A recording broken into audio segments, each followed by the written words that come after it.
My name's Nathan Hanners. I'm the lead designer at Kansai Timeout. I'm Christopher Stevens. I'm the senior editor at Kansai Timeout magazine. 私の名前は松永幸子。はい。そして、発行人です。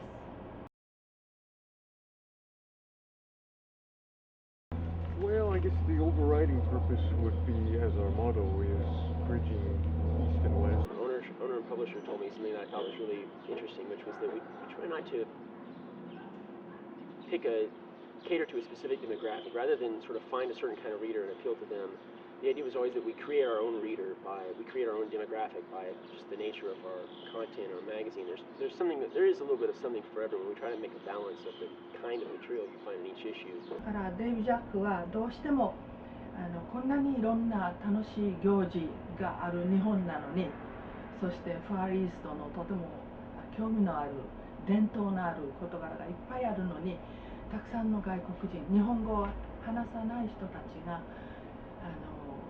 見過ごしてそういうものを知らないでいるっていうのは気の毒だということで。I think that's sort of in the broad sense, that's sort of the goal of the magazine, is for people to understand and participate and, actually live in Japan and not feel like they're in sort of a foreign box, when they can reach out and interact with the people and the culture. At the same time, we try to attract Japanese readers to the magazine in a similar way, because probably Japanese readers are more ignorant of certain aspects of the culture than foreign people are, just for the fact that they're born here and they're not as curious about things as some foreign people. KTO has some of the most comprehensive listings for activities, like cultural activities like Noh theater and whatnot, in Japan even. Like apparently it's, over 30 years we've been able to find the right people to talk to about, listing all the events for certain cultural activities in the area. And I guess this is something even the newspapers have trouble doing, and I think in certain cases they're able to even get information from our magazine to run in the newspaper because it's just easier than calling the people that we've already talked to get the information. And I think one of our big things is never to say they are them and we are us, to make sure that it's understood that we're all the same and there are particular differences, but this is something to be commended, something to be celebrated, and never to put anyone down for how they are. I mean, for example, we never use the word gaijin in the magazine for the simple reason that we don't want that word used about us, I don't think. Well, the magazine was started by David Jack and his wife Sachiko Matsunaga, and they have a publishing company which is called SE Press, and that's nominally the company that publishes Kansai Timeout. They've been in business for 30 years, and otherwise we have a core staff of about 4 people who put the magazine together every month. Keiko-san and Chaki-san work downstairs in the bookshop area, but they every day work on the magazine. They are the ones who collect and organize all the information we get, the festival lists, the cinema section, the music listings, and so they've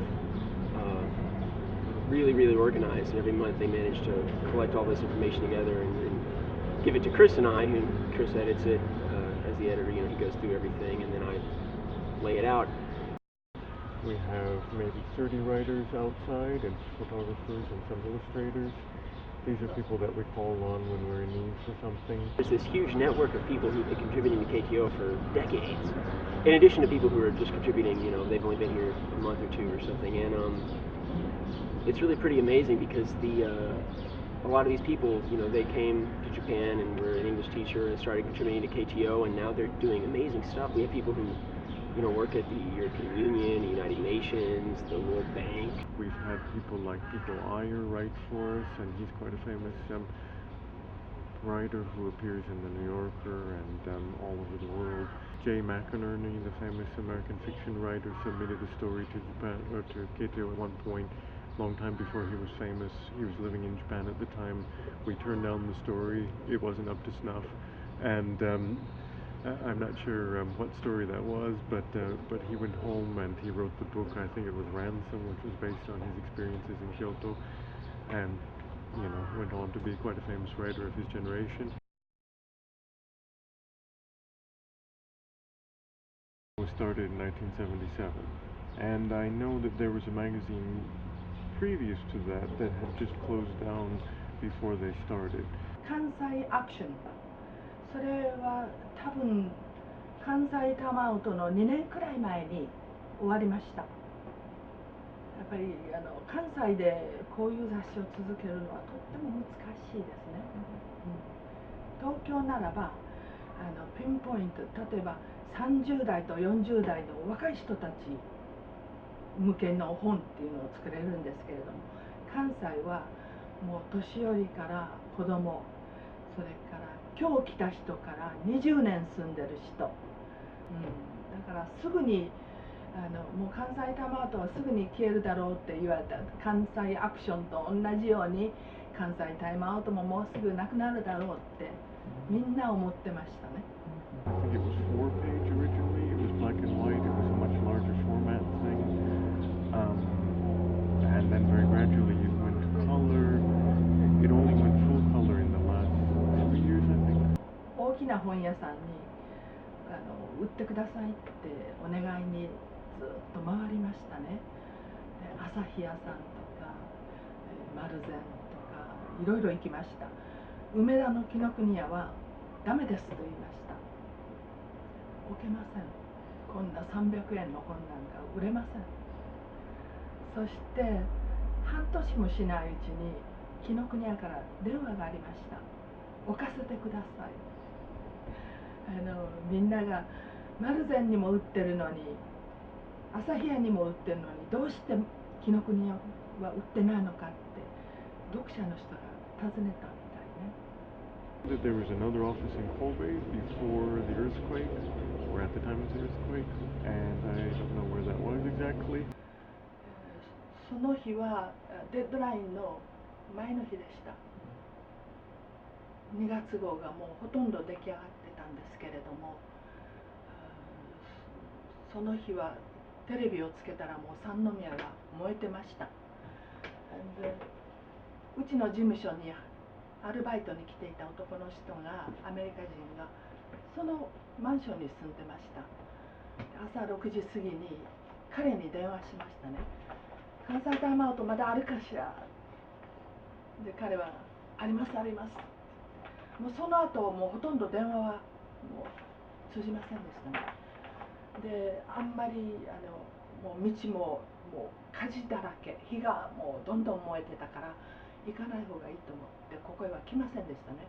で2日目に来ましたけど、家からここまで1時間なんですけど3時間半かかってやっと来ました。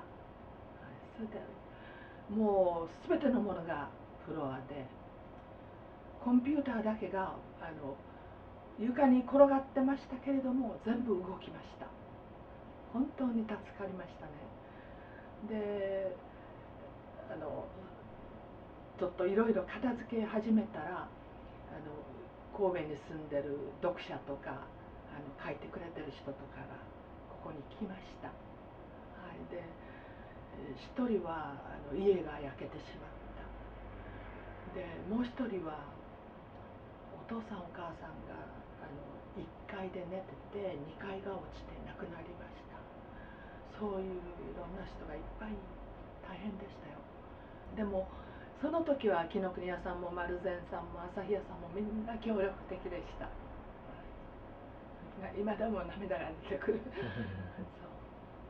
う、地震のことを思うと今でも涙が出てきます。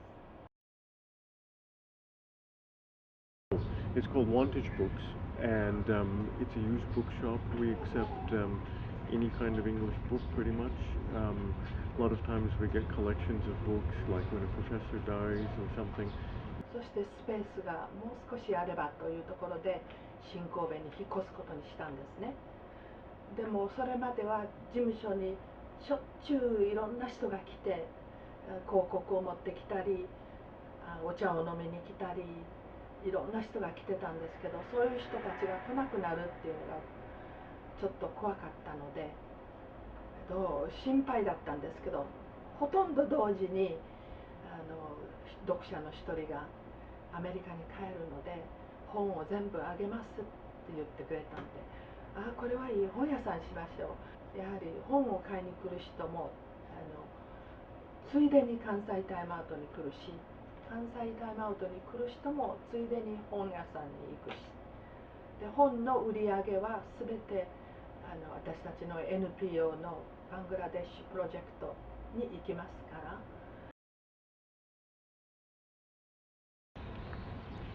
There, on deadline day, there is a rush. I mean, there is a rush in that we want to have dinner. Papers flying and phones ringing and people running in and out the door and slamming things, and it's mostly it's us staring at computer screens and typing and asking, hey, did you get the email from so and so? Yes. More typing, 30 minutes of silence and music playing. But deadline day, we often stay till very late just to get it finished. だいたい自分たちでタイプをしてた時は、デイブ・ジャックは大学の先生をしてましたから、教えて帰ってくるのが6時か7時ぐらい、事務所に。それで私はずっと事務所、朝から。多分デッドラインの3日ぐらい前からは事務所で寝てました。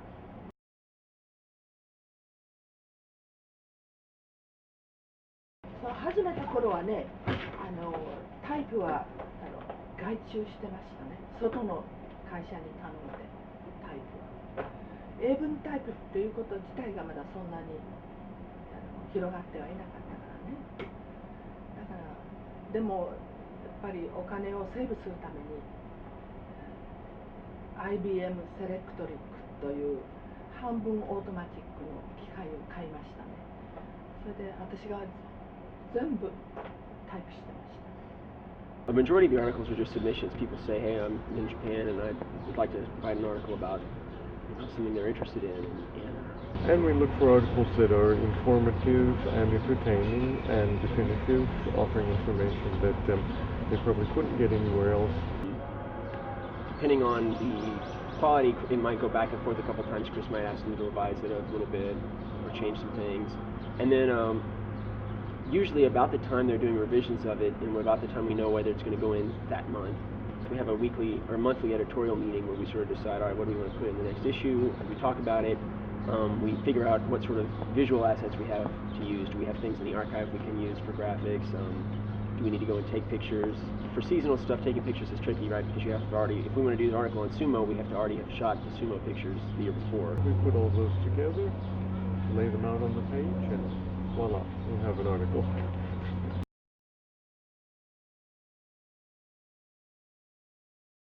The future, I guess, very simply is to continue making a high-quality magazine that provides the foreign community and the Japanese community with information that they can't get elsewhere, to continue to highlight foreign people in the community who are doing things that are interesting and different, and showing people that we're not all English teachers, and we're married to Japanese people in some cases from things. I mean, we're working at every level of society, we're working at every political level, every other economic level, and just to paint as wide and as complete a picture of the foreign community as we can. もう関西タイムアウトはすぐに消えるだろうって言われた。関西アクションと同じように関西タイムアウトももうすぐなくなるだろうってみんな思ってましたね。30年来ました。